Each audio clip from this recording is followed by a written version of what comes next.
এগুলো কইবেন? প্রাণ ভিক্ষা দিতে পারে কে? আবার আল্লাহ বললেন, জীবন মরণের মাঝখানে তোমাদেরকে আমি রুহু দিলাম। এই রুহু কেউ দেখে নাই, রুহু কেউ ছুতে পারে নাই, ধরতে পারে না। এই রুহুর সাইজ কত, ওজন কদ্দুর, কালার কি জানেন আপনি? দেখছেন কেউ? রুহু দেখা যায় না। আমার দাদা মরে গেল, দাদি মরে গেল, আমরা পাশে বসা, উড়াল দিল রুহু। নানা মরে গেল, নানি মরে গেল, পাশে বসা, উড়াল দিল রুহু। কোন দিক দিয়ে বের হলো, কেমন করে বের হলো, সাইজ কতটুকু, ওজন কতটুকু দেখা যায়? আওয়াজ করে বলবেন দেখা যায়। আল্লাহ বলেন, কিয়ামত পর্যন্ত রূহ নিয়ে গবেষণা করলেও তোরা খুঁজে পাবি না, কারণ তোদের জ্ঞান হলো লিমিটেড, সীমিত। আনলিমিটেড জ্ঞান একজনের, তিনি কে? এজন্য মক্কার কাফিররা বলল, মুহাম্মদ রূহ কারে বলে, আমাদেরকে বলো। বিশ্বনবী বলতে পারে না, কারণ বিশ্বনবী মন গড়া বলে না। আল্লাহ যখন শিখিয়ে দেন, আল্লাহর শেখানো কথাগুলো বিশ্বনবী বলে। জোরে কোন ঠিক কিনা? বিশ্বনবী আকাশের দিকে তাকিয়ে আছে।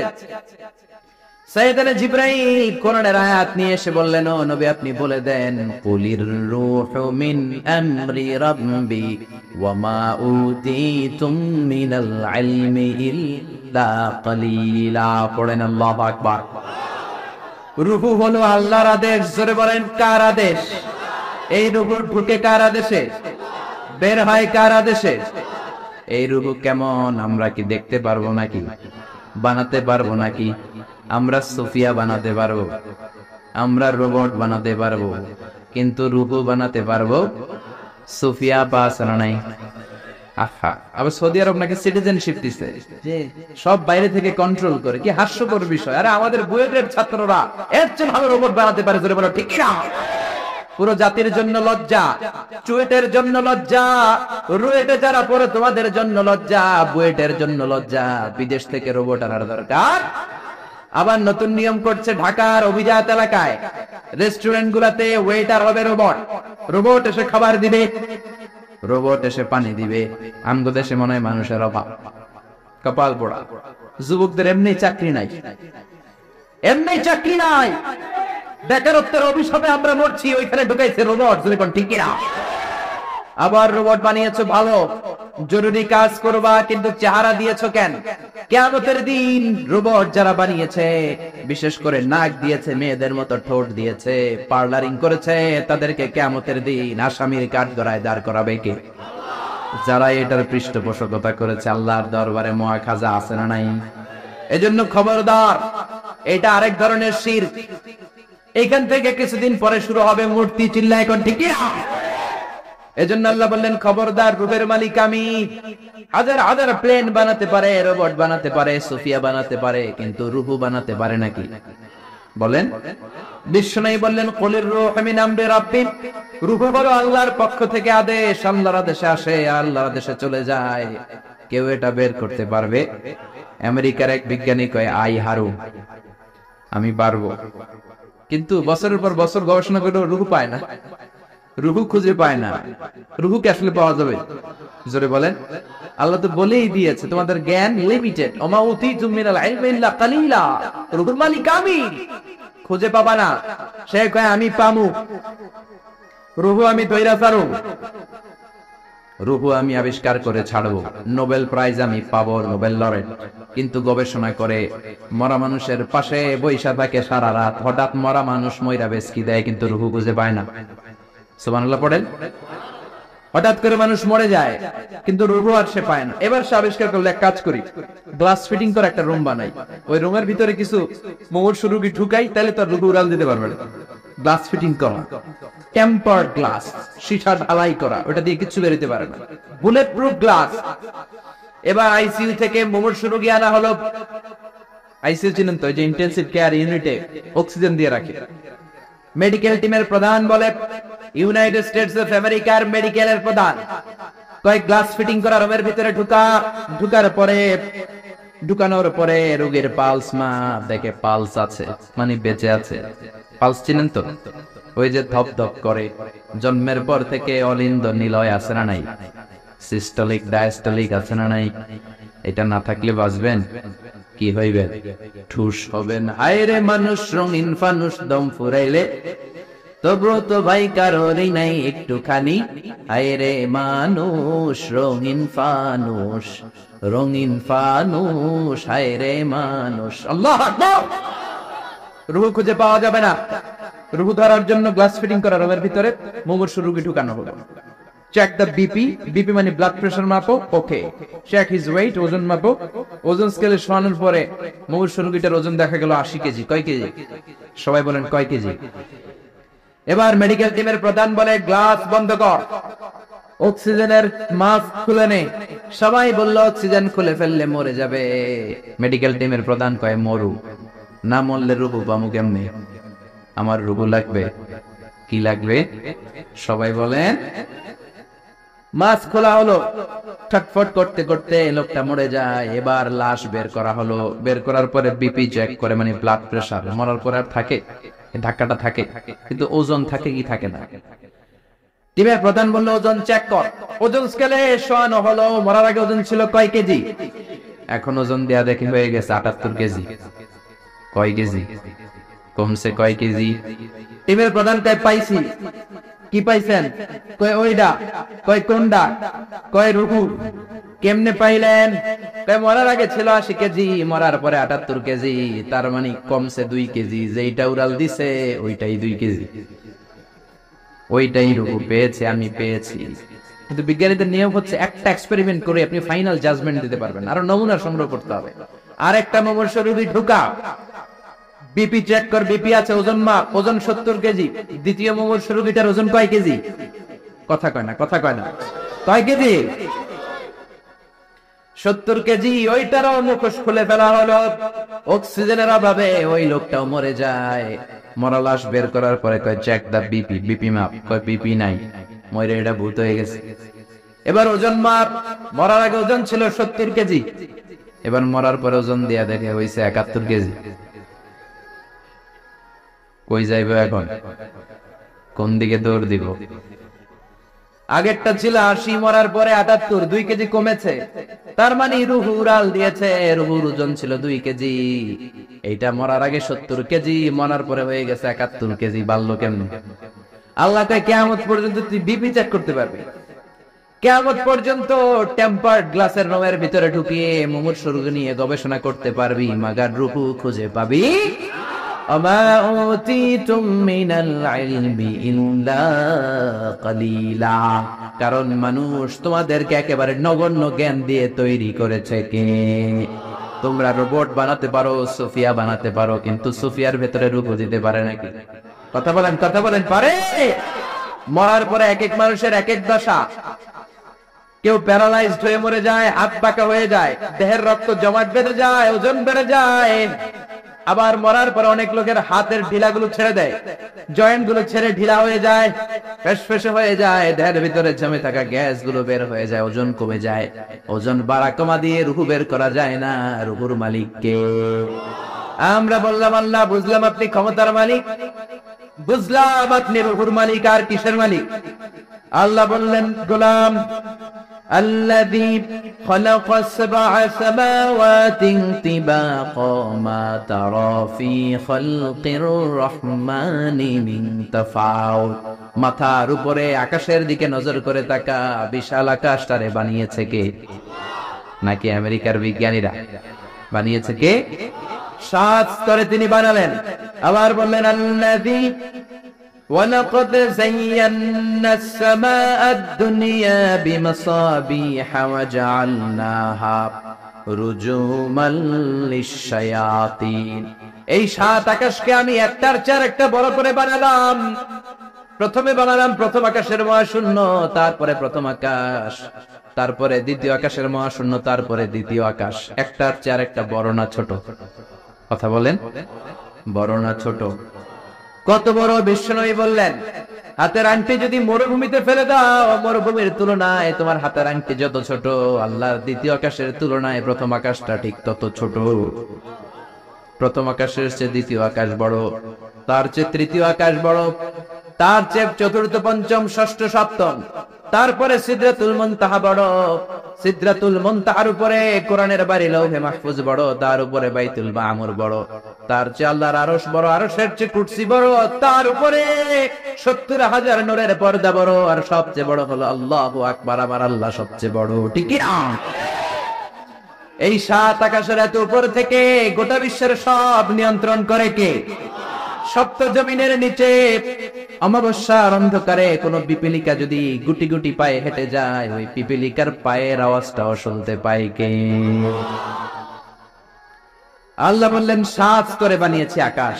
আপনারা যে দেখেন বা বিজ্ঞানীরা যে রকেট নিয়ে এদিক সেদিক যায়, স্যাটেলাইট লঞ্চ করে, লঞ্চিং দ্য স্যাটেলাইট, এগুলো কিন্তু আকাশে নয়, এগুলো আকাশের মহাশূন্যে। এটা হচ্ছে প্রথম আকাশের মহাশূন্য, তারপরে প্রথম আকাশ, একটার চেয়ে আরেকটা বড়। বৃহস্পতি বিশাল বড়, সূর্য আরো বড়। এই পৃথিবীটা কত বড় একটু আন্দাজ করেন। আমরা বসে আছি চট্টগ্রাম। চট্টগ্রাম হচ্ছে কুমিল্লার 17টা থানার একটা থানা। কুমিল্লা হচ্ছে 64 জেলার এক জেলা। এরকম 64টা জেলা নিয়ে আপনাদের ডিজিটাল বাংলাদেশ। আর বাংলাদেশ হচ্ছে পৃথিবীর সবচেয়ে বড় দেশ। বড় না ছোট? জোরে বলেন। ভারত প্রায় 20 গুণ বড়, কানাডা 100 গুণ বড়, রাশিয়া 150 গুণ বড়। এরকম 200টা দেশ মিলে পৃথিবীর 30 ভাগ মানে স্থল, বাকি 70 ভাগ শুধু হানি আর হানি, মানে পানি আর পানি। তো 30 ভাগ স্থল, 70 ভাগ জল, এই মিলে আমাদের পৃথিবী। সৌরজগৎ নিয়ে যারা কিছু পড়াশোনা করেন দেখবেন বৃহস্পতি নামে একটা গ্রহ আছে, অনেক বড়, পৃথিবীর চেয়ে বিশাল বড়। তারপর যে সূর্যের আলো পান, এটা নাকি পৃথিবীর চেয়ে 13 লক্ষ গুণ বড়। সুবহানাল্লাহ বাড়িতে যে চিল্লায় পড়েন না সুবহানাল্লাহ। এই 13 লক্ষটা পৃথিবী সূর্যের মধ্যে রাখার জায়গা আছে না নাই? সূর্যই কি বড় তারা? না, ব্যাটেলজিউস নামে এক তারা আছে, যে সূর্য পৃথিবীর চেয়ে 13 লক্ষ গুণ বড়। ওই ব্যাটেলজিউস তারা ওই সূর্যের চেয়ে 33 কোটি গুণ বড়। এরপরে আছে আলফা সেন্ট্রাই এ, আলফা সেন্ট্রাই বি, গুগলে সার্চ দিয়ে দেখবেন। এটা ক্যারিনা, ব্যাটেলজিউস, এরকম বিশাল বিশাল রাতের বেলা তারার বেলা আমরা যে দেখি ছোট্ট এরকম বালুর মতো মনে হয়, আসলে কি এত ছোট? আকাশ দিয়ে যে 500 জন লোক নিয়ে প্লেন উড়ে যায়, মনে হয় যেতটুকু আমি ঠাপটি মেরে ধরবো, আসলে কি ধরতে পারবে? বিশাল বড়। চিল্লা এখন ঠিক কিনা? আল্লাহ বললেন এক একটার চেয়ে এক একটা বড় বানিয়েছি। আপনাদেরকে আন্দাজ করার জন্য আমি আপনাদেরকে এখন নিয়ে যাব পৃথিবীর থেকে সবচেয়ে কাছের যে তারা, ওই তারাটাতে আমরা শীতকালীন পিকনিক করবো। এখন কারা কারা আমার সাথে যাবেন? হাত তোলেন। সবাই যাবে? ওরে আল্লাহ, এখানকার লোক অনেক সাহসী। চট্টগ্রামের লোকজন সাহস বেশি। আলহামদুলিল্লাহ করবেন না? তো পৃথিবী থেকে সবচেয়ে কাছের তারার নাম হচ্ছে প্রক্সিমা সেন্ট্রাই। এই তারাতে আমরা শীতকালীন পিকনিক বনভোজন করব। যারা হাত তুলছেন তারাই যেতে পারবেন, বাকিদের নেওয়া হবে। এখন হাত তুলে লাভ নেই, আগে হাত তোলা হয়ে গেছে। তো আমরা যে যাবো, কি দিয়ে যাব? প্লেন দিয়ে যাবে? হুজুর না, প্লেন দিয়ে যাওয়া যাবে না, কারণ যে মাধ্যাকর্ষণ শক্তি আছে এই বলয়টা ভাঙতে প্লেন দিয়ে ভাঙা যায় না, রকেট লাগে, তাও দ্রুতগামী রকেট। নীল আর্মস্ট্রং যে রকেটটা দিয়ে চাঁদে নেমেছে, নাম হচ্ছে অ্যাপোলো 11। এটা ঘন্টায় সেকেন্ডে চলে 11 কিলোমিটার বেগে, মিনিটে চলে 660 কিলোমিটার বেগে, ঘন্টায় চলে 39,000 কিলোমিটার বেগে। যারা আপনারা হাত তুলেছেন, আমরা এইটা দিয়ে পিকনিকে যাব। যাবেন? যাবেন? সাহস আছে অনেক। পৃথিবীর সবচেয়ে কাছের তারায় যাব আমরা পিকনিকে। দূরের তারা তো যেতে পারবো না, কত যে দূর। সবচেয়ে কাছের যে তারাটা, আমরা ওইটাতে নামবো ইনশাআল্লাহ। তাও যাব অ্যাপোলো 11 দিয়ে, যেটা ঘন্টায় চলে 39,000 কিলোমিটার বেগে। বাংলাদেশ থেকে আমেরিকা 10,000 কিলোমিটার দূর। তার মানে ওই রকেট দিয়ে আমেরিকা 1 ঘন্টা আপনি 4 বার যেতে আসতে পারবেন। সুবহানাল্লাহর ওয়াস্তে। আমরা এটা দিয়ে যদি পৃথিবীর সবচেয়ে কাছের তারা প্রক্সিমা সেন্ট্রাইতে যেতে চাই, যেটা 4.23 লাইট ইয়ার দূরে, এত দ্রুতগামী যানবাহন যেটা ঘন্টায় চলে কয় হাজার? 39,000। সবাই বলেন তো কয় হাজার? 39,000 কিলোমিটার বেগে চলে। এইটা দিয়ে যদি পৃথিবীর সবচেয়ে কাছের তারায় আমরা যেতে চাই পিকনিকে, আমাদের ওইখানে যেতে 1,15,000 বছর লেগে যাবে। সুবহানাল্লাহ কইতে পারলেন না মজা করে? আল্লাহু আকবার। এটা হলো সবচেয়ে কাছের তারায় যদি পিকনিক করি, পৃথিবীতে আবিষ্কৃত সবচাইতে দ্রুতগামী রকেট দিয়ে যদি আমরা পিকনিকে যাই, 1,15,000 বছর লেগে যাবে।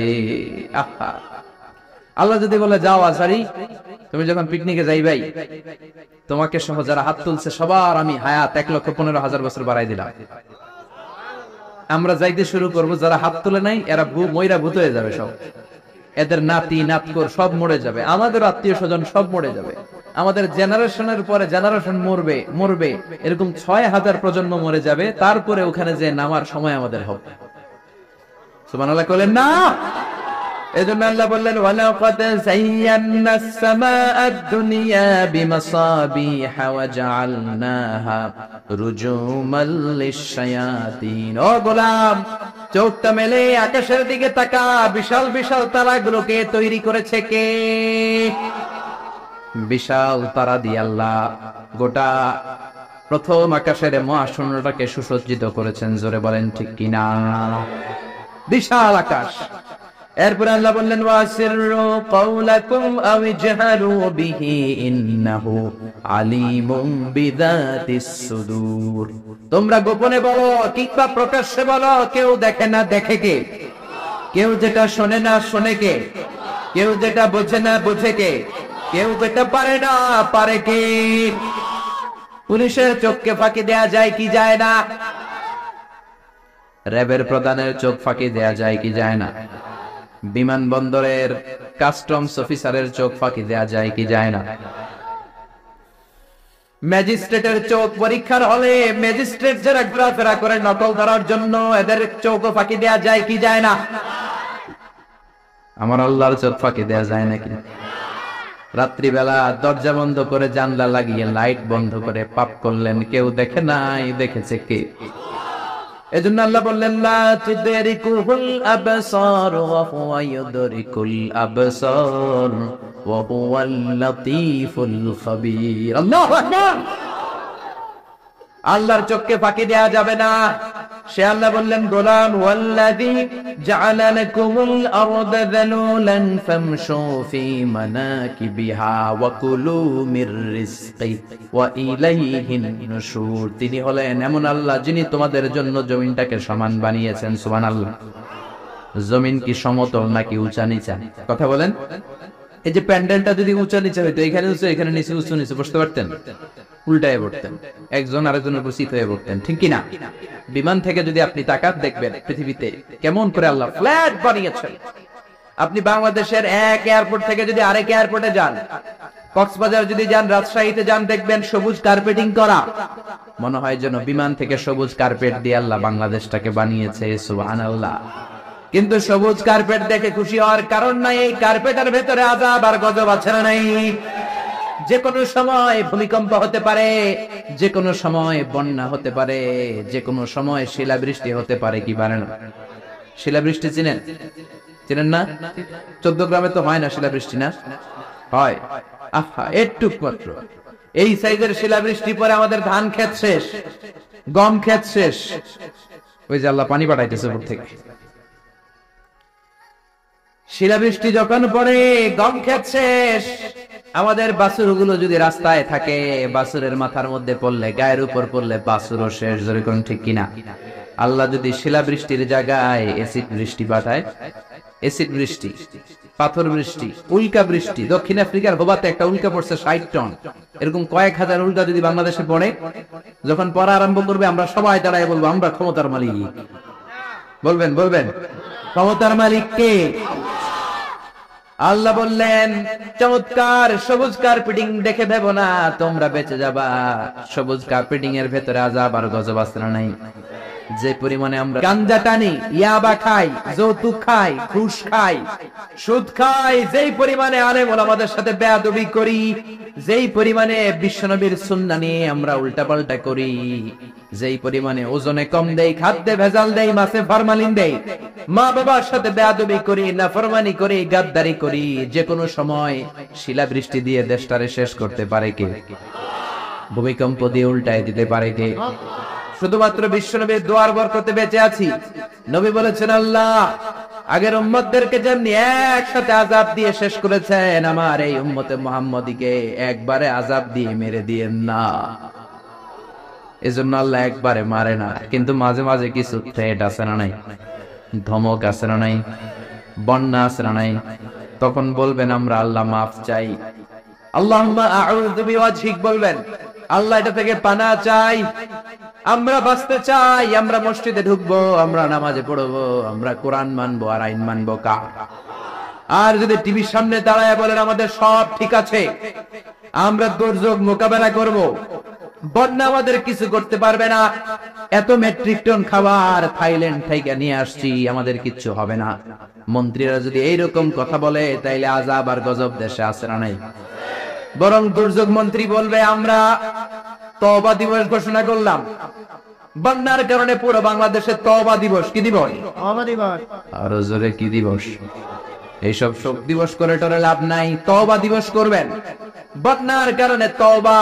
ও আল্লাহ, 17 কোটি মানুষ প্রধানমন্ত্রীর সাথে হাতে হাত রেখে একসাথে তওবা। প্রধানমন্ত্রী সহ আমরা, মন্ত্রীরা সহ আমরা, নেতা খেতারা সহ আমরা 17 কোটি মানুষ তওবা করব, মাফ চাবো কার কাছে? তাহলেই বাঁচায় দিতে পারে কে? এরপর আল্লাহ বললেন আওয়ালাম ইয়ারাউ ইলা তাইরি ফাওকাহুম সাফাতিন ওয়া ইয়াকবিদ মা ইউমসিকুহুন্না ইল্লার রহমান ইন্নাহু বিকুল্লি শাইইন বাসীর। ওরা কি পাখির দিকে তাকায় না? নাস্তিকরা কেমন করে নাস্তিক হয়? পাখির দিকে তাকালে ওদের মস্তিষ্ক খুলে দিবে কে? দেখবেন কত চমৎকার করে পাখিগুলো আকাশে উড়ে বেড়ায়, কি চমৎকার করে হাঁসের বাচ্চাগুলো পানির মধ্যে নেমে লাফালাফি করে আর সাঁতার কাটে। ছোট্ট হাঁসের বাচ্চাটারে শিখাইলো কে?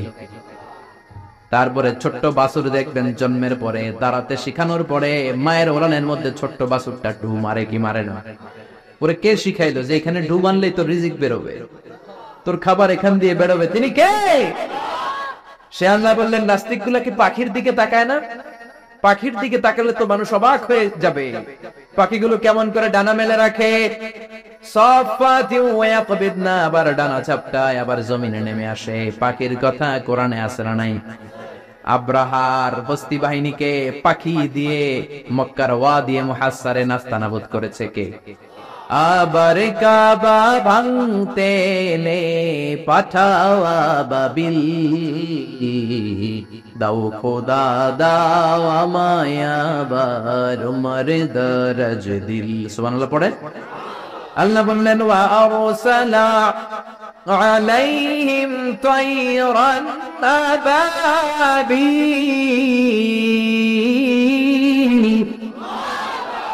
লোহিত সাগরের উপর থেকে ঝাঁকে ঝাঁকে পাখি পাঠিয়ে আব্রাহার বাহিনীকে ধ্বংস করে দিল কে? ওই আল্লাহ আজ আছে না নাই? নাকি ক্ষমতা আগের চেয়ে কমে আসছে, আগের চেয়ে একটু দুর্বল হয়ে গেছে? আল্লাহ বললেন আমি সাইজ করে দিলাম আব্রাহার বাহিনীকে। আবার সুলাইমান নবীকে স্পেশাল একটা পাখি দিলাম, সুলাইমান নবীর সিংহাসন উড়ে পাখিটা উড়ে। সুবহানাল্লাহ।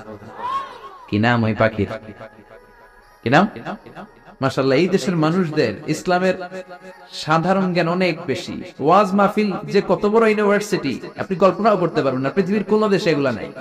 এই তাফসীর মাহফিল কোথাও নাই, পৃথিবীর কোথাও নাই। আমি তো অনেকগুলো দেশ ঘোরার সুযোগ হয়েছে, নাই। আর যেগুলো ঘুরি নাই, অনেক বন্ধু বান্ধব আছে, তাদের কাছ থেকে শুনি, কোথাও নাই। ওখানে কনফারেন্স হয়, QA session, questioning answering session হয়, আলোচক দাঁড়ায়, প্রশ্ন করে, উত্তর হয়, শেষ। কিন্তু শীতের মাঠে এরকম তাফসীরুল কোরআন পৃথিবীর কোথাও হয় না। শীতের মাঠে মুফাসসির কোরআনের হাতে হাত রেখে কালিমা পড়ে মুসলমান হয়, এরকম বিশ্বে কোথাও হয় না। যেরকম ঠিক কিনা? এই জন্য তাফসীর মাহফিলগুলোকে আমাদেরকে ক্লাসের মতো মনে করতে হবে। এখান থেকে যে ইনফরমেশন মেসেজ গুলো নিয়ে যাব, সারা বছর আমল করার দরকার আছে না নাই? আল্লাহ হুদহুদ পাখি দিলেন। এই পাখির চোখের পাওয়ার ছিল, জমিন পাওয়ার ছিল বেশি। এই পাখির কাজ ছিল উপরে দাঁড়িয়ে জমিনের কত ফিট নিচে মিষ্টি পানি পাওয়া যায় সুলাইমান নবীকে রিপোর্ট করে দিতেন। তাকাতেন, নজর করে রিপোর্ট, যেরকম সুবহানাল্লাহ। আবার জান্নাতে যারা ঢুকবে তাদেরকে পাখির ভুনাগোশত খাওয়াবে কে? ওয়ালাহামি তাইরিম মিম্মা ইয়াশতাহুন। যারা জান্নাতে ঢুকবে ফেরেশতারা, হুর গিলমানরা ট্রের মধ্যে পাখির গোশত নিয়ে দাঁড়িয়ে থাকবে। কোন সুবহানাল্লাহ। এরকম অসংখ্য পাখির কথা বলে আল্লাহ নাস্তিকদের চিন্তা শক্তিকে নাড়া দিতে চায়। আল্লাহ বলতে চায় পাখির দিকে তাকাও, পাখি কি সুন্দর করে উড়ে বেড়ায়। পাখির দিকে নজর করলে পাখির রব আল্লাহরে খুঁজে পাবে। চিল্লা এখন ঠিক কি? এজন্য আল্লাহ বললেন আওয়াম ইয়ারাউ ইলা তাইর, পাখির দিকে কি ওরা তাকায় না? পাখি নিয়ে গবেষণা করে মানুষ প্লেন বানিয়েছে। পাখিকে আরবিতে বলে তয়র। সংসার মাদ্রাসার যারা টিচার আছেন বলেন পাখির আরবি কি? তয়র। তাই না? বিমানের আরবি কি? তয়র। তাইয়ার, মাতামনি এয়ারপোর্ট, তাইয়ার, তয়র, সেম থিং। তার মানে পাখি আরবিও যা, বিমান আরবিও তা। সুবহানাল্লাহ পড়ে। পাখি যখন উড়ে বিমানের মতোই উড়ে, বিমান যেমনি উড়ে পাখিও তেমনি উড়ে। Birds and aircraft, rocket and plane maintain the same flying mechanism while flying. পাখি আর বিমান যখন উড়ে একটা সিস্টেম মেইনটেইন করে উড়ে। এজন্য পাখি নিয়ে রিসার্চ করে বিমানের আবিষ্কার হয়েছে, কিন্তু আমরা করতে পারি নাই। করেছে ইহুদিরা, করেছে খ্রিস্টানেরা। আমরা আছি তুই 4 কারণে কাফের, তুই 10 কারণে কাফের, তোর 14 গোষ্ঠী কাফের। এই কাফের মারা গেলে যেখানে কবর দেয়া হবে, ওই কবরে যে ঘাস উঠবে, ওই ঘাস যে গরু খাবে, আর ওই গরুর যে দুধ খাবে, ও কাফের। এরকম আসরা নাই? আমরা কথায় কথায় বলি জাহান্নামী, কথায় কথায় বলি কাফের। বিশ্বনবী বললেন, খবরদার, কাউকে যদি তুমি কাফের বলো, তোমারে কাফের বানায়া দিবে কে? আমরা আছি ফতোয়া দেয়া নিয়ে ব্যস্ত। কোন আবিষ্কার আমাদের হাতে নাই, সব বিজাতিদের হাতে। উইলভার রাইট অর উইল রাইট, 2 ভাই এই প্লেন বানিয়েছে। অনেক দিনের সাধনা ওদের। পাখি আকাশে উড়ে, আমরা উঠতে পারি না। এই কিউরিসিটি থেকে আপনার পৃথিবীর সব আবিষ্কার, যত ডেভেলপমেন্ট, যত উন্নতি, সব মানুষের কিউরিসিটি। আপনার মধ্যে যদি উৎসাহ না থাকে, আপনার মধ্যে যদি প্রশ্ন না থাকে, কৌতূহল না থাকে, আপনি কোনো উন্নতি জীবনে করতে পারবেন না। যেরকম ঠিক কিনা? ওরা শুধু গবেষণা করে, চিন্তা করে। পাখি উড়ে, আমরা উঠতে পারি না কেন? এখন আমরা পাখির চাইতে আরো জোরে উড়ি, প্লেনে জোরে। কোন ঠিক কিনা? পাখিরে আমরা হারাই দিচ্ছি। এই 2 ভাই প্লেন আবিষ্কার করলো 1903 সালে ইউনাইটেড স্টেটস অফ আমেরিকাতে। এখনকার মতো এরকম চমৎকার প্লেন না, এয়ারপোর্ট কিচ্ছু ছিল না। ছোট্ট একটা ইঞ্জিন দিয়ে, একটা পাখা দিয়ে এরা উড়াইতে শুরু করছে। কিছুক্ষণ উইরা থপাস করে পড়ে, হাত ভাঙে, পা ভাঙে, তারপরও হাল ছাড়ে না। তারা চ্যালেঞ্জ নিয়েছে যে কোরআনে পাখি নিয়ে গবেষণা করার কথা বলা হয়েছে, নিশ্চয়ই এই গবেষণার ভিতরে আমাদের জন্য কল্যাণ আছে না নাই? আমরা হিন্দি সিনেমা নিয়ে ব্যস্ত, জি বাংলা স্টার জলসা নিয়ে ব্যস্ত, ওরা আছে গবেষণা নিয়ে ব্যস্ত। যেরকম ঠিক কিনা?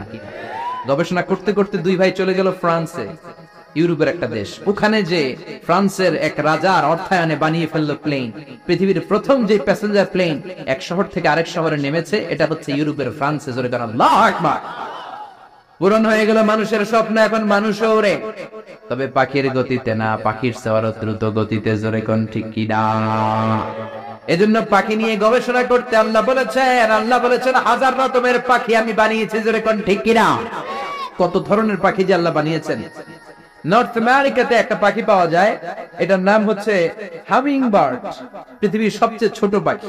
এই পাখিটা যখন বড় হয়, এটার সাইজ হয় মাত্র 3 ইঞ্চি, 4 ইঞ্চি, এরকম সাইজ হয়। এত ছোট্ট পাখি। এই পাখিটা প্রতি সেকেন্ডে ডানা ঝাপটায় 80 বার। পৃথিবীর সব পাখি সামনের দিকে উড়ে, এই হামিং বার্ড সামনে উড়ে, পিছনের দিকে উড়ে। চিল্লা এখন সুবহানাল্লাহ। বিশ্বনবী একবার নারীদেরকে বললেন, ও মদিনার নারীরা, তাসাদ্দাকনা, তোমরা বেশি বেশি সদকা করো, মানে দান করো। তো নারীরা বলল, এত পুরুষ লোক থাকতে আমাদের বললেন কেন? পুরুষদের বলেন। বিশ্বনবী বললেন, ফা ইন্নী উরিতু কুন্না আকসারা আহলিন নার, আমি মেরাজের রাতে জাহান্নামে যেতে যাদেরকে বেশি দেখেছি তারা পুরুষ নয়, তারা ছিল নারী। 2 কারণে তোমরা জাহান্নামে যাবা। এক হচ্ছে তুকসিরনা লানা, তোমরা বেশি বেশি লানত দাও। দেখবেন ঝগড়া লাগলেই কয় হেতের উপরে আল্লাহ ঠেড়া হইতো, হেতের উপরে আল্লাহর গজব হইতো, বলে না? এটা নারীরা বলে। যে মা বোনদের কানে আমার মাইকের আওয়াজ যায়, আপনারা এটা করবেন না। কেননা বিশ্বনবী বলেছেন যে আপনাদের জাহান্নামে যাবা প্রথম কারণ হচ্ছে আপনারা বেশি বেশি লানত দেন, অন্য নারীদেরকে অভিসম্পাত করেন, কার্ডস করেন। এটা করবেন না। 2 হচ্ছে তাকফুরনাল আশিরা, স্বামীর নাশুকরি করে নারীরা।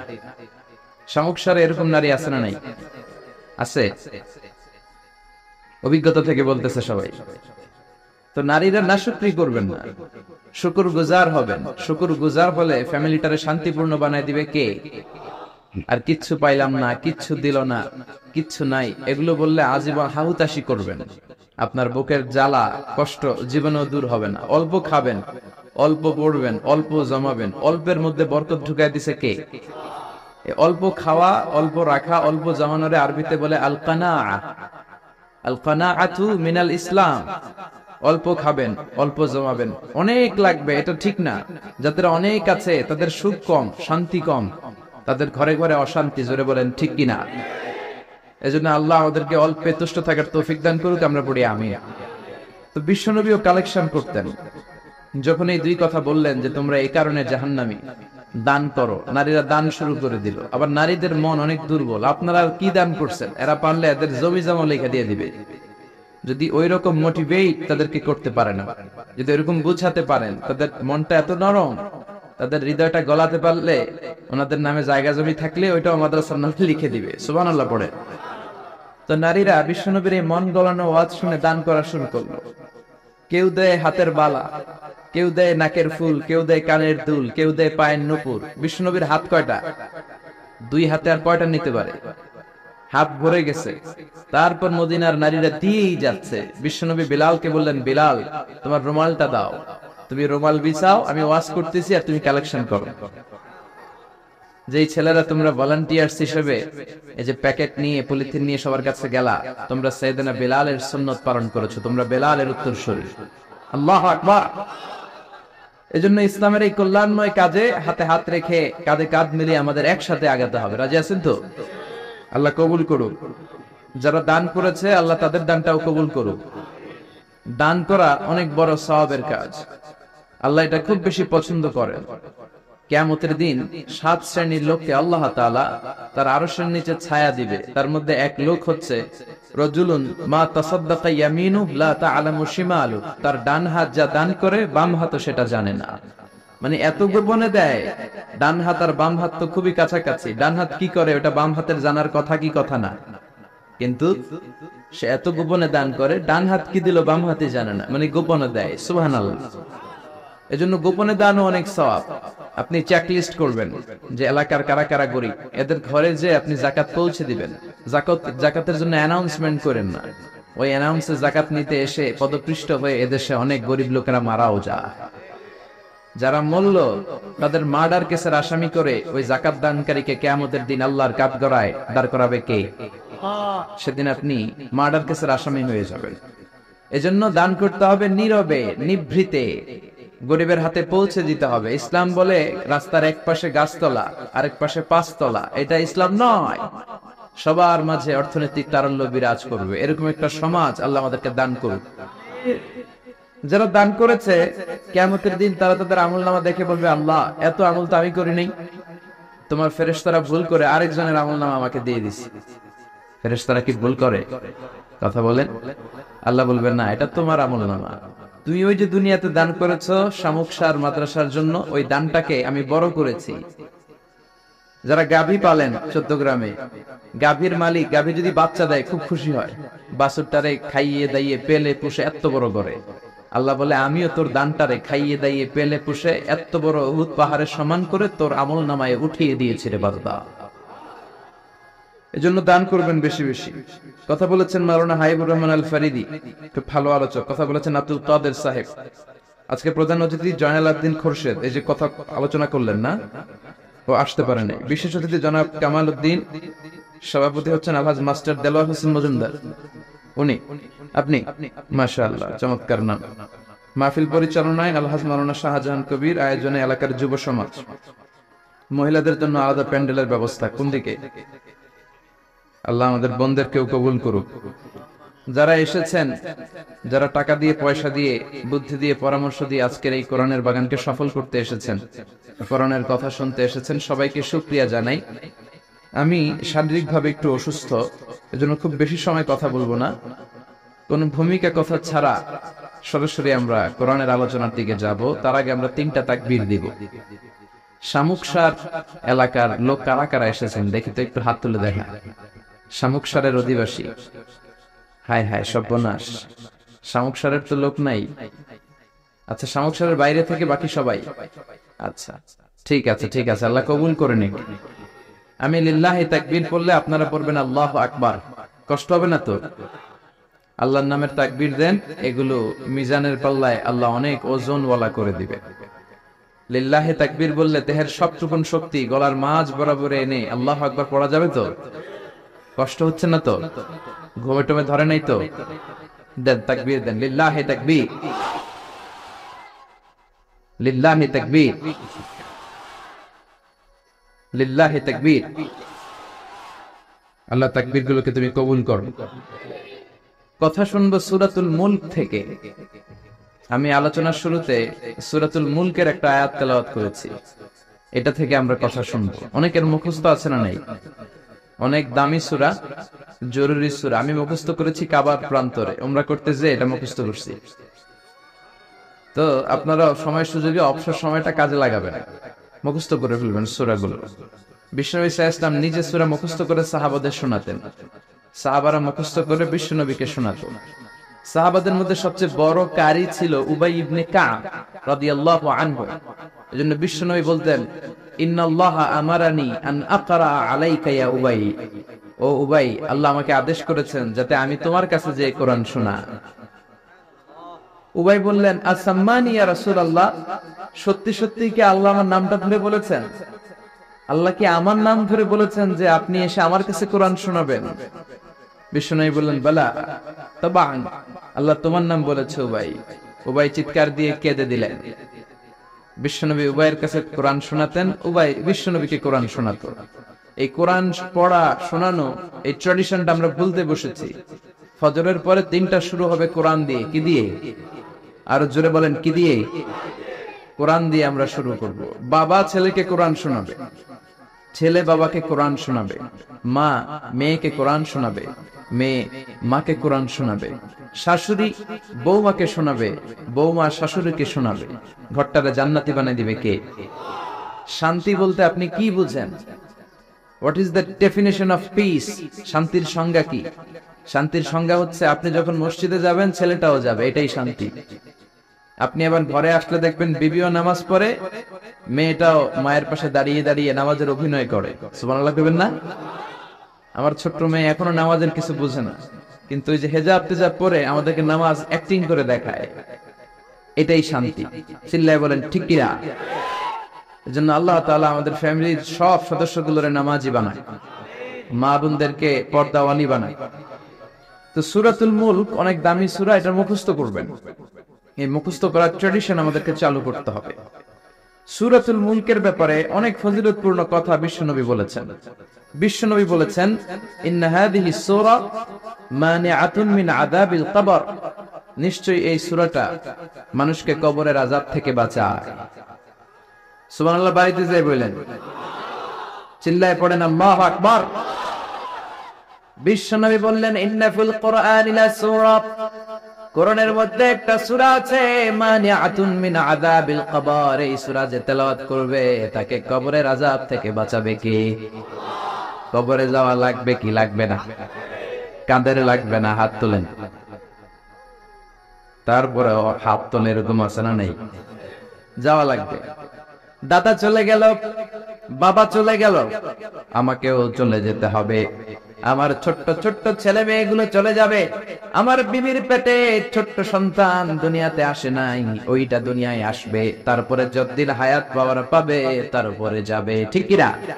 একদিন মাটির ভেতরে হবে ঘর রে মন আমার, কেন বাঁধো দালান ঘর রে মন আমার, কেন বাঁধো দালান ঘর। ঠিক কিনা? চলে যেতে হবে, থাকতে আসি নাই, সবাইকে যেতে হবে। কিন্তু আমাদের লাইফস্টাইল যদি আমরা খেয়াল করি, আমাদের মনে হয় কেউ আমরা যাব না, আজীবন থাকতে আসছি। কয় বাড়ি আমার, গাড়ি আমার, সব আমার, আমি খামু সব আমি, পেট এতটুকু, হ্যাঁ সব খাইব। কয় আমার, সব আমার, বাড়ি আমার, গাড়ি আমার, এলাকা আমার, আমার দাপট, আমার কথা চলবে আর কারো কথা নাই, এরকম কিছু ডাকাত আছে না নাই? আমার এলাকা, আমার সব, আমার বাড়ি, আমার গাড়ি, আমার ব্যাংক ব্যালেন্স, খালি আমার। আল্লাহ কয় কিচ্ছু তোমার না, সবকিছুর মালিক কে?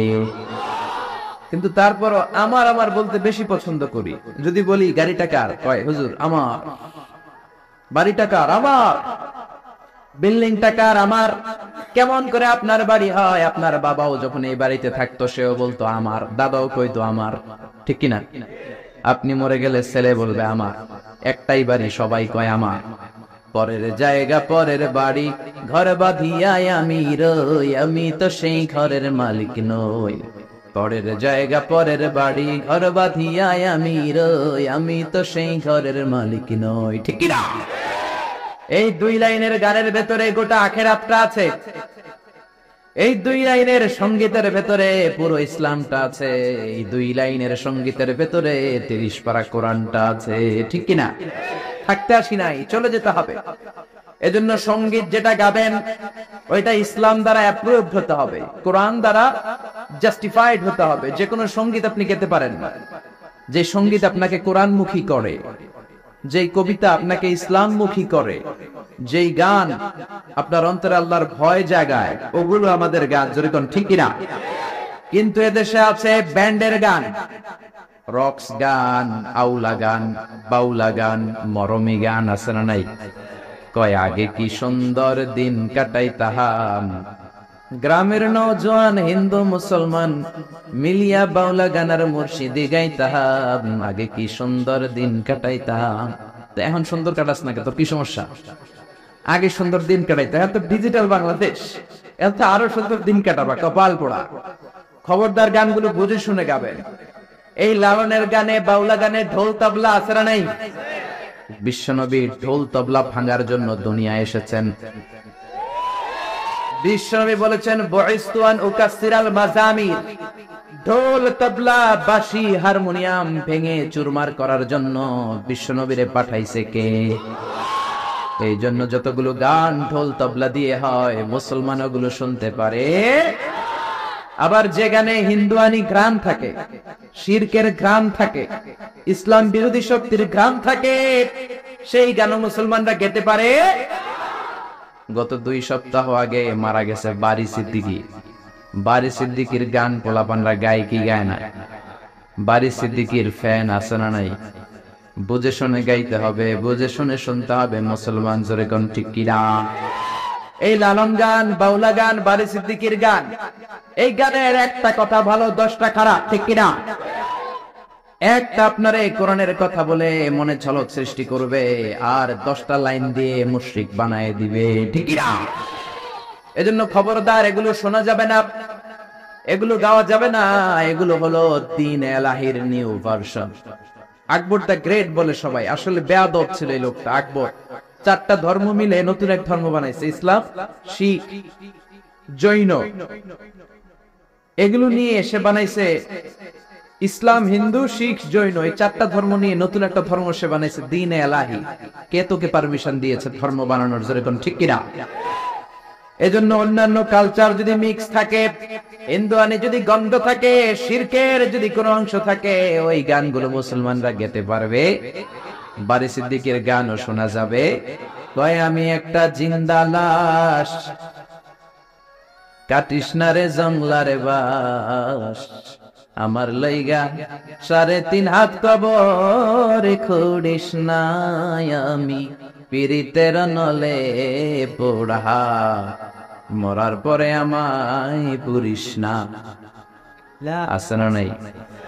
প্রথম লাইনে বলে আমারে কবর দিস না, দ্বিতীয় লাইনে বলে আমারে শ্মশানে পুরিস না। এক মুসলমানের অন্তরের মধ্যে 2 ধর্ম থাকতে পারে। মুসলমানকে আগুনে জ্বালানো হয় না, মুসলমান মরার পরেও তার একটা সম্মান আছে না নাই?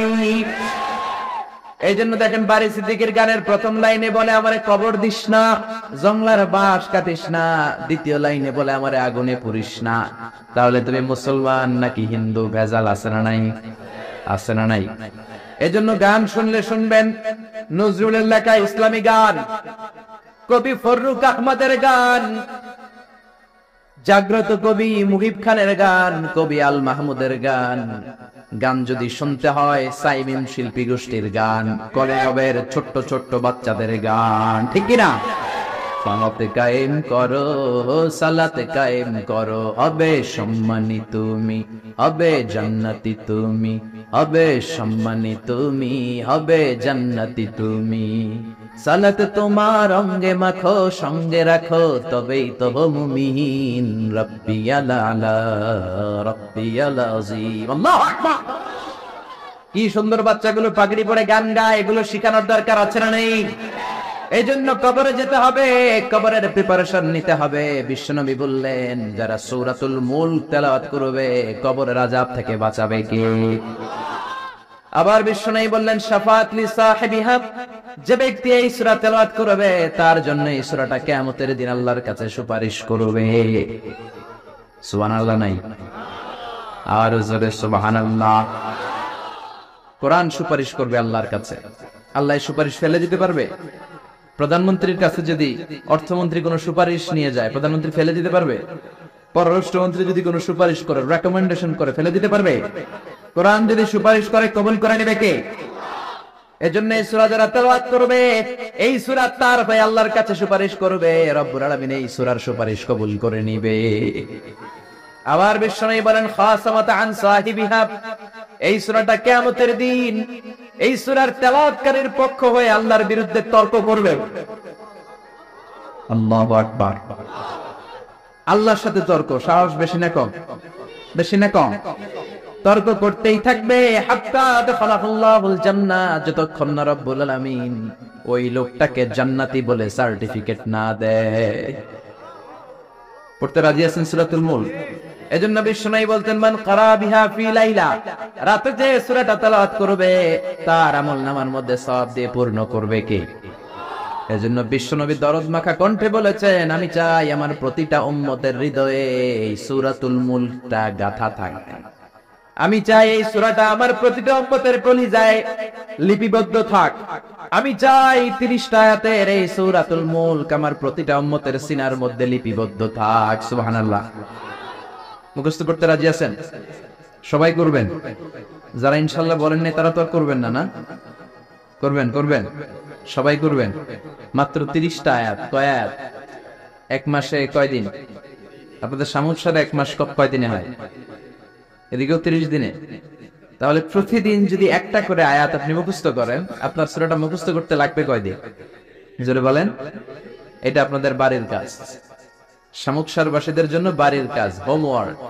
কোরআন পড়া হয় না। আগামী এক মাসে এই শামুকসারের প্রত্যেকের হৃদয়ের ভিতরে এই সূরাতুল মুলক থাকার দরকার আছে না নাই? রাজি আছেন? রাজি আছেন? চিৎকার করে পড়েন ইনশাআল্লাহ। এই সূরাটার মধ্যে নাস্তিকদের জন্য কিছু ডোজ আছে, ডোজ। নাস্তিকদের জন্য কিছু ডোজ দিয়েছে কে? মেডিসিন দিয়েছে কে? আমরা আল্লাহরে বিশ্বাস করি, আমরা আস্তিক। যারা করে না তারা কি? আমরা আস্তিক হতে চাই না, নাস্তিক। নাস্তিকরা বলে আমরা স্রষ্টা মানি না, কারণ স্রষ্টা দেখি না। কিন্তু ওরা বাতাসও দেখে না, কিন্তু বাতাস মানে কি মানে না? কারো মাথায় যদি ব্যথা হয় দেখে না, কিন্তু মানে কি মানে না? Bad headache, someone feel bad headache in his head. So why do you believe on that? কেন মাথা ব্যথা মানো? Do you see the air in the atmosphere? বাতাসে যে বায়ুমণ্ডলে যে বাতাস, এটাকে আমরা দেখতে পাই। তো নাস্তিক ভাইরা, তোমরা বাতাসে বিশ্বাস করো কেন? কপাল পোড়া। ওরা নিজেরাই নিজেদেরকে দেখে না, আল্লাহর দেখবে কেমন করে? আপনি কি আপনার চোখ দেখেন আয়নার সাহায্য ছাড়া? কথা বলেন। পিঠ দেখেন আয়নার সাহায্য ছাড়া? আরে আয়না থাকলেও তো পিঠ দেখতে গেলে ঘাড় ভেঙে যাবে। কথা বলেন। এই জন্য নাস্তিকদের জন্য ডোজ দেয়া হয়েছে। নাস্তিকরা বলে আনসিন ইজ নাথিং, যেটা দেখি না মানি না। আল্লাহ বলে আমার সৃষ্টির দিকে তাকা, আমার সাগরের দিকে তাকা, আমার ঝর্ণার দিকে তাকা। আমার সৃষ্টি নৈপুণ্যের ভিতরে আমি আল্লাহ ছিড়া নাই। ঝর্ণা ঝর্ণা ঝর্ণা রে, বলনা বলনা বলনা রে, কার বিরহে পাগল পাড়া তুই। কার মিলনে ফুল ফসলে ভরা রে তোর দুকুল বই।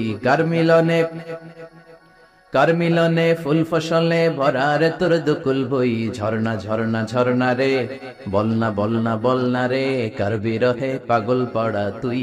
আল্লাহু আকবার। সিলেটের মাধবকুণ্ডে যান, আমি মাহফিল করতে গেলে এটা ঘুরে দেখে আসি। 250 ফিট উপর থেকে জলপ্রপাত, দিন নাই রাত নাই, ঝড় ঝড় কলো কলো টানে ঝর্ণা ঝরে। এই ঝর্ণার তৈরিকারী কে? সাগরের প্রচন্ড উত্তাল ঢেউ। কক্সবাজারে যাবেন, 155 kilometre, the longest sea beach ever in the world. পৃথিবীর সবচাইতে বড় সমুদ্র সৈকত বাংলাদেশে দিয়েছে কে? আলহামদুলিল্লাহ করবেন না? আমরা যদি আমাদের ট্যুরিজম সেক্টরকে একটু স্ট্রং করতে পারতাম, আমাদের সিকিউরিটি যদি ভালো থাকতো, আমাদের নৈতিকতা যদি ভালো থাকতো, গোটা বিশ্বে র্যাঙ্কিং এ ট্যুরিজমে 1 নম্বরে চলে যেত আমার বাংলাদেশ, যেরকম। ঠিক না? কিন্তু নেতা কাতারা কিচ্ছু করে না। দেশকে আগাতে চায় না, আগায় নেয় নিজের পেট। পেট শুধু আগায়। দরজা খোলার জন্য ধাক্কা দেয়া লাগে না, পেটের ধাক্কায় দরজা খুললা যায়। সবাই আবার এক পাল্লায় মাইবেন না। আপনাদের রেলমন্ত্রী অনেক ভালো মানুষ, এই যে এখনো তো মাহফিল করতে দিচ্ছে উনি, অনেক জায়গায় আমাদের মাহফিল বন্ধ করে, উনি তো অনুমতি দিয়েছে, ঠিক কিনা? ঠিক কিনা? এই জন্য যারা কোরআনের পক্ষে তাদের জন্য আমাদের দোয়া আছে না নাই? আর যারা বিপক্ষে তাদের জন্য বাঁশ আছে না নাই? কি দিবেন? দিবেন? আমাদের তো কিছু নাই দেয়ার, কি দিব? বাঁশ দিয়ে দেবে, একটু কেটে কেটে হাতে দিয়ে দিবে, ঠিক কিনা? ঠিক কিনা? ঠিক কিনা? এজন্য কবরে আমাদেরকে যেতে হবে, স্রষ্টায় আমাদেরকে বিশ্বাস করতে হবে। যারা আল্লাহরে বিশ্বাস করে না তারা হলো নাস্তিক। জোরে বলেন ঠিক কিনা? এই ট্যুরিজম যদি আমরা আগায় নিতে পারতাম, আমাদের রাজস্ব আয়ের লায়ন পার্ট, সিংহভাগ আমাদের পর্যটন শিল্প থেকেই আসতো। চিল্লা এখন ঠিক কিনা? এজন্য আল্লাহ বলে সাগরের দিকে তাকা, কক্সবাজারের দিকে তাকা, বঙ্গোপসাগরের দিকে তাকা। সাগরের দিকে তাকালে বুঝতে পারবি সাগরের একজন মালিক আছে। রাড়াই কুফানগরীতে এক নাস্তিক ছিল, উল্লুকা পাঠা, কয় আমি মানি না, কাউরে মানি না, কাউরে মানি না, আমি স্রষ্টা মানি না। কেন মানো না? কয় দেখি না, মানি না। কুফার লোকেরা বলল আমাদের একজন ইমাম আছে, নাম নু'মান। কি নাম? নু'মান ইবনে সাবিত। উনি যদি তোমার সাথে তর্ক করে উনি তোমারে মানায় দিতে পারবে। সুবহানাল্লাহ। সে কয় পৃথিবীর কেউ আমারে বুঝাতে পারবে না, আমি মানি না। ঠিক আছে, তর্ক হবে, ডেট দেয়া হলো জুমাবার। জুমার নামাজের পরে নাস্তিক আসবে আল্লাহর বিপক্ষে, সাইয়েদনা ইমাম আবু হানিফা আসবে আল্লাহর পক্ষে। তর্ক হবে জুমার নামাজের পর, এরকম হাজার হাজার মানুষ। নাস্তিক এসেছে, আসে নাই ইমাম আবু হানিফা, 2 ঘন্টা লেট করে আসছে। নাস্তিক তো রেগে মেগে আগুন, কিরে এই লোকের যার সময়ের জ্ঞান নাই তার সাথে কিসের তর্ক? জাপিয়া, সময়ের কোনো জ্ঞান নাই, আমি তর্কে বসবো না। সাইয়েদনা ইমাম আবু হানিফা বললেন আমার ওজোর আপত্তি আছে। আমি যখন ঘর থেকে বের হই আমার বাড়ির সামনে আছে বিশাল নদী, নদী পার হয়ে আসতে হয়। আজকে নদীর সামনে এসে দেখি কোনো নৌকা নাই, গাছ নাই, লোক নাই, মানুষ নাই, কিচ্ছু নাই, ধুধু প্রান্তর। নৌকা নদীর সামনে যেয়ে দেখি নদীর একেবারে এক পাশে বিশাল একটা বড় ধরনের গাছ। হঠাৎ দেখলাম গাছটা এমনি এমনি 2 ভাগ হয়ে গেল। হঠাৎ দেখি এমনি এমনি গাছের ভেতর থেকে কাঠ বেরোলো, তক্তা বেরোলো। হঠাৎ দেখলাম এমনি এমনি তক্তা 2টা জোরে লেগে নৌকা হয়ে গেল। মাঝি নাই, লগি নাই, বৈঠা নাই, মাঝি ছাড়া নৌকার মধ্যে বসলাম। মাঝি ছাড়া নৌকা আমাকে নদীর এপার থেকে টান দিয়ে ওপার নিয়ে গেল। এই প্রসিডিউরটা হতে আমার 2 ঘন্টা সময় লাগছে, 2 ঘন্টা লাগছে, এজন্য দেরি হয়েছে। নাস্তিক কয় তোদের ইমাম ডাইল খাইছে, ডাইল কি খায় আসছে জিজ্ঞেস কর, মাথা ঠিক নাই। এমনি এমনি গাছ কাটে নাকি? এমনি এমনি তক্তা জোড়া লাগে নাকি? করাত ছাড়া গাছ কাটা যায় নাকি? মিস্ত্রি ছাড়া নৌকা হয় নাকি? মাঝি ছাড়া নৌকা চলে নাকি? এমনি এমনি কিচ্ছু হয় নাকি? ইমাম আবু হানিফা বললেন এই তো আপনি লাইনে আসছেন, এমনি এমনি কিচ্ছু হয় না। তাহলে আকাশ কেমন করে এমনি এমনি হলো? বিশাল সাহারা মরুভূমি কেমন করে এমনি এমনি হলো? বিশাল তুর পাহাড় কেমন করে এমনি এমনি হলো? বায়ুমণ্ডল, নবমণ্ডল, ভূমণ্ডল, মহাবিশ্বয় বসুন্ধরা কেমন করে এমনি এমনি হলো? সুবহানাল্লাহ। নাস্তিক ভেজালে ঝামেলার মধ্যে পড়ে গেছে। হায় হায়, এরকম করে তো ভেবে দেখি নাই। আসলেই তো তার চিন্তার জগতে আন্দোলন শুরু হয়েছে। তার ঘুমন্ত বিবেককে তিনি জাগিয়ে দিয়েছেন। ইমাম আবু হানিফার কথা শুনে নাস্তিকের মধ্যে কোনো কথা নাই, মনে মনে কয় আসলেই তো আমি একটা উল্লুকা পাঠা। সাইয়েদনা ইমাম আবু হানিফাকে বললেন আমাকে মাফ করে দেয়, কোনদিন এমন করে ভাবি নাই। আসলেই তো এমনি এমনি আকাশ হয় না, এমনি এমনি বাতাস হয় না, এগুলোর একজন স্রষ্টা থাকার দরকার আছে না নাই? নাস্তিক বলে ও নু'মান ইবনে সাবিত, আর দেরি করার দরকার নাই, আমাকে আপনি পড়িয়ে দেন লা ইলাহা ইল্লাল্লাহু মুহাম্মাদুর রাসূলুল্লাহ সাল্লাল্লাহু। কালিমা পড়ে মুসলমান হয়েছে। এজন্য ওয়াজাদিলহুম বিল্লাতি হিয়া আহসান। আপনি হিকমতের সাথে, প্রজ্ঞার সাথে, বুদ্ধিমত্তার সাথে, ইন্টেলেকচুয়াল পাওয়ার খাটিয়ে নাস্তিকদের সাথে তর্ক করবেন, তাহলে ওদেরকেও হেদায়েতের রাস্তায় তুলে দিতে পারে কে? এই নাস্তিকদের জন্য কিছু ডোজ, কিছু মেডিসিন আল্লাহ সূরাতুল মুলকে দিয়েছে। যদি শেষ পর্যন্ত এরকম নীরব হয়ে আপনারা বসে থাকেন, আমরা একসাথে শুনবো। পড়েন ইনশাআল্লাহ, আর জোরে ইনশাআল্লাহ। সূরাতুল মুলক মাক্কি সূরা, আয়াত মাত্র 30টা, 29তম পারার প্রথম সূরা, রুকু আছে 2টা। কয়টা? 2টা। মুলক মানে হচ্ছে ক্ষমতা, মুলক মানে পাওয়ার, মুলক মানে কিংডম, মুলক মানে অথরিটি, মুলক মানে সভরেইনটি। আল্লাহ শুরু করলেন তাবারাকাল্লাযী বিয়াদিহিল মুলকু ওয়া হুয়া আলা কুল্লি শাইইন কাদির। সুমহান সেই সত্তা যার হাতে ক্ষমতা, আর ওয়া হুয়া আলা কুল্লি শাইইন কাদির, তিনি সব কিছু করতে পারেন। তিনি কে? খেয়াল করে বুঝবেন। আল্লাহ বললেন বিয়াদিহিল মুলকু, তাবারাকাল্লাযী, সুবহান সেই আল্লাহ, বিয়াদিহিল মুলকু, তার হাতে ক্ষমতা। ক্ষমতা কার হাতে? জোরে কোন, কার হাতে? নাকি আপনাদের হাতে? আপনারা তো কোন সব ক্ষমতার মালিক, আমি খায়া ফেলাবো, সব খায়া ফেলাইব, সব ক্ষমতার মালিক আমি, আমার দাপট। আল্লাহ কয় তোর কোনো দাপট নাই, দাপট কার? বিয়াদিহিল মুলকু, ক্ষমতার মালিক তিনি, আমাদের কোনো ক্ষমতা নাই। ক্ষমতার মালিক হলেন আমাদের আল্লাহ, ঠিক কিনা? কিসের আবার আমাদের ক্ষমতা? আমরা তো দুর্বল। ওয়া খুলিকাল ইনসানু দাঈফা, আমাদেরকে দুর্বল করে বানালো কে?